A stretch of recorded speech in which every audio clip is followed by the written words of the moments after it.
अहम ख़बर वाक़िदालू कराची बार जी चूंडुनि में अशरफ गिलाल सदर ऐं नई मेंबर जनरल सेक्रेटरी चूंडिजी विया आहिनि, जॾहिं त मलीर बार जो सदर रज़ाक सोलंकी चूंडिजी वियो आहे। कराची बार ऐं मलीर बार एसोसिएशन जी चूंड थी, जंहिं में अहल वोटरनि बार चूंडी विया आहिनि। कराची बार एसोसिएशन जे ॿियनि उहिदनि जे चूंड में नायब सदर फरीद अहमद, ज्वाइंट सेक्रेटरी मोहम्मद सईद शहजाद, खजानची यासीन जोखियो ऐं लाइब्रेरियन नसीर कल्होड़ो कामयाबी माणी आहे। मलीर बार एसोसिएशन जी चूंड में रज़ाक सोलंकी सदर ऐं मुराद बलोच जनरल सेक्रेटरी चूंडिजी विया आहिनि।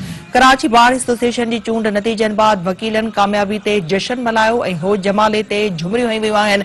कराची बार जी चूंडुनि में अशरफ गिलाल सदर ऐं नई मेंबर जनरल सेक्रेटरी चूंडिजी विया आहिनि, जॾहिं त मलीर बार जो सदर रज़ाक सोलंकी चूंडिजी वियो आहे। कराची बार ऐं मलीर बार एसोसिएशन जी चूंड थी, जंहिं में अहल वोटरनि हिसो वरितो। चूंड नतीजनि मूजिब अशरफ गिलाल सदर ऐं नई मेंबर जनरल सेक्रेटरी कराची बार चूंडिजी विया आहिनि।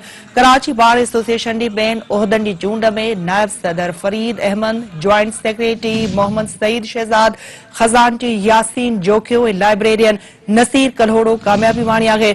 मलीर बार एसोसिएशन जी चूंड में रज़ाक सोलंकी सदर ऐं मुराद बलोच जनरल सेक्रेटरी चूंडिजी विया आहिनि।